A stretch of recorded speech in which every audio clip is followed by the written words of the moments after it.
नाज़रीन, इमरान खान ने पाकिस्तान के लिए 3 साल में जो कुर्बानियाँ दी और जो उसकी सेक्रीफाइसेस और उसकी जो अच्छी परफॉर्मेंस थी उसको इमरान खान हाईलाइट नहीं कर सका। इमरान खान के 3 साला दौरे इक़्तिदार में इमरान खान के ख़िलाफ़, इमरान खान के ऑफिस में उसके करीबी लोग ही उसके ख़िलाफ़ साजिशें करते रहे। वो लोग कौन थे और उन्होंने किस तरह से इमरान खान की जड़ें खोदी, ये आपको बताएंगे हम आपको आज के प्रोग्राम में।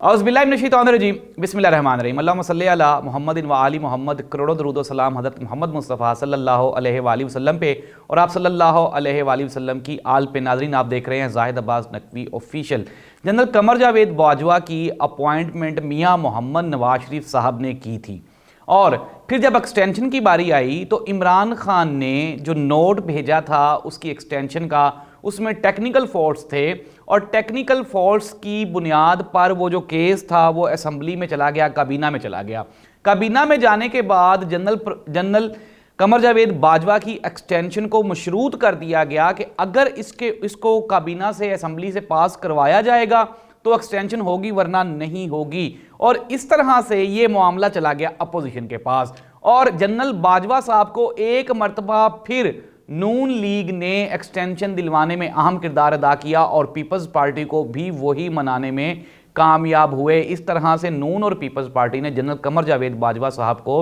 एक मरतबा फिर चीफ ऑफ आर्मी स्टाफ के ओहदे पर बरकरार रखा। नाज़रीन, 2018 के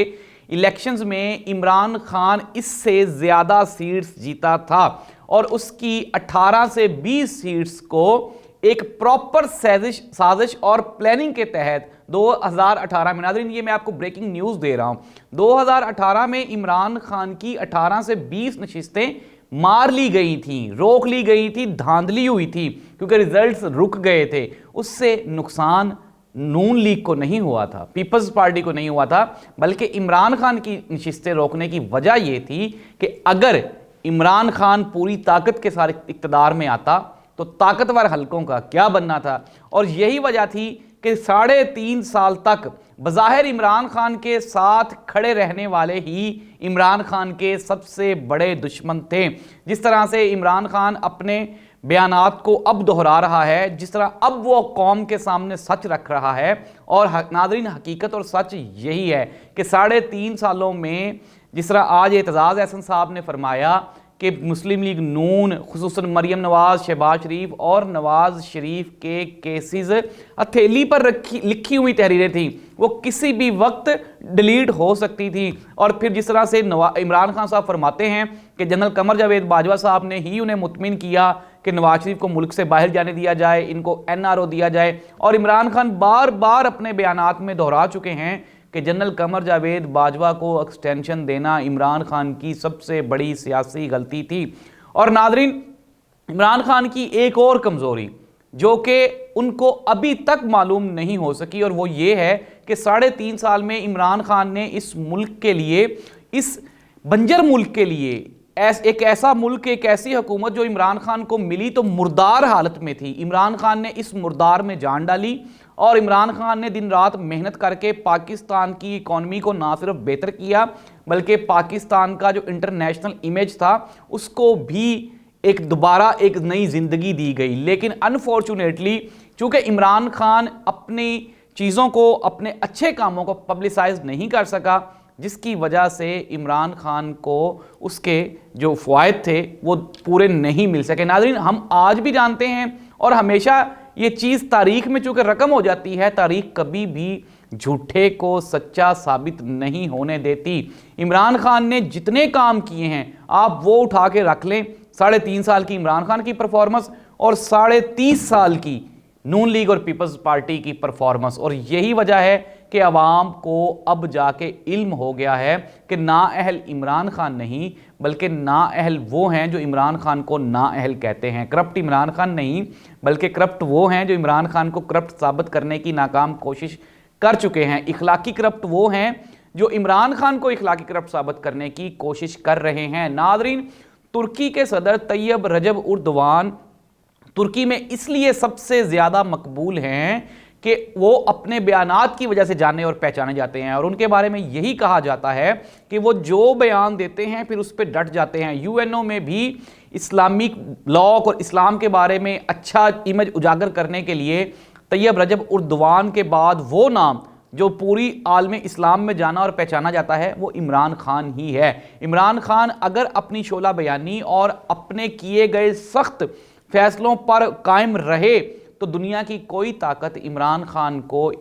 اس ملک کو بہتر بنانے سے دور نہیں رکھ سکتی۔ عمران خان کے بارے میں جتنے بھی الزامات جو لوگ لگا رہے ہیں، اصل میں دراصل وہ خائف ہیں، وہ خوف زدہ ہیں کہ اگر عمران خان دوبارہ طاقت سے اقتدار میں آ گیا تو چونکہ اب عمران خان کو زیادہ سمجھ آ گئی ہے سسٹم کی، اس کو سسٹم کی اصل خرابیوں کی وجہ پتہ معلوم ہو چکی ہے، تو عمران خان ان وجوہات کو دور کرنے کے لیے کوشش کرے گا۔ اور ناظرین، پاکستانی قوم، پاکستان ایک خوبصورت ترین، ایک بہترین ملک ہے۔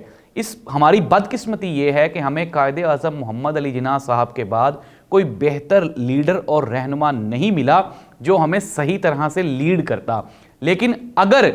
اب ہم موازنہ کریں، کچھ لوگ کہتے ہیں کہ جی بھٹو صاحب بڑے لیڈر تھے، نواز شریف صاحب اور بینظیر بھٹو صاحبہ بڑی لیڈر تھی، اپنے اپنے وقت میں وہ اچھے سیاستدان تھے، لیکن عمران خان کی صورت میں سب سے زیادہ عوامی مقبولیت رکھنے والا لیڈر پاکستان کی تاریخ میں قائد اعظم کے بعد یہی ہے۔ اگر عوام کو کسی ایک ایجنڈے پہ اکٹھا کیا جا سکتا ہے، اگر عوام کو ایک پوائنٹ پہ اکٹھا کیا جا سکتا ہے، اگر آپ اس ملک میں اکنامیکل ریفارمز لانا چاہتے ہیں، اگر عمران خان سب سے زیادہ ٹیکس کلیکٹ کر سکتا ہے، عمران خان اس ملک کے جو اوورسیز پاکستانی ہیں ان کو مطمئن کر سکتا ہے، یہ آپ بھی جانتے ہیں اور میں بھی کہ بہتری صرف عمران خان سے ہے۔ اگر عمران خان کو مائنس کرنے کی ناکارہ کوششیں جو کہ پاکستان پیپلز پارٹی اور مریم نواز، بلاول بھٹو زرداری، شہباز شریف صاحب کی جانب سے کی جا رہی ہیں، اگر یہ جاری رہیں تو اس کا فائدہ بھی عمران خان کو ہی پہنچنے والا ہے، کیونکہ عوام کو ایکچول فیکٹس کا پتہ چل چکا ہے۔ دوسری جانب اگر ہم بات کریں پاکستان مسلم لیگ نون کی، تو پاکستان مسلم لیگ نون کی جو سینئر ترین قیادت ہے اس نے مریم نواز کی سربراہی میں، قیادت میں کام کرنے سے انکار کر دیا ہے، اور انہوں نے بالکل ٹوٹل جواب دے دیا ہے کہ ہم اگر مریم نواز ہمیں لیڈ کریں گی تو ہم بالکل بھی اس جماعت میں اپنی جو اپیرنس ہے اس کو ہم چھپا لیں گے۔ چودھری نثار علی خان صاحب نے بھی پارٹی چھوڑنے کا باقاعدہ اعلان کر دیا ہے۔ ہم نے دیکھا کہ شاہد خاقان عباسی صاحب اور اب ایک دو اور بڑے نام بھی پاکستان مسلم لیگ نون کو چھوڑ کر ٹاٹا بائے بائے کر کے جانے والے ہیں۔ اس میں پارٹی کی جو انٹرنل چپکلش ہے وہ بھی سب کے سامنے آ گئی ہے، کیونکہ شین اور نون یہ آپس میں آمنے سامنے ہیں۔ کسی حد تک پارٹی کے جو ذرائع ہیں وہ یہ بھی کہتے ہیں کہ چونکہ دونوں گروپس آپس میں ایک دوسرے کے سامنے ہیں، اس لیے وہ لوگ جو شین کے سپورٹرز ہیں وہ نون کو سپورٹ نہیں کرنا چاہتے، اور جو نون کے سپورٹرز ہیں وہ شین کو سپورٹ نہیں کرنا چاہتے۔ آنے والے دنوں میں پاکستان مسلم لیگ نون مزید کمزور دکھائی دیتی ہے۔ اپنے میزبان زاہد عباس نقوی کو اجازت دیجیے، اللہ حافظ۔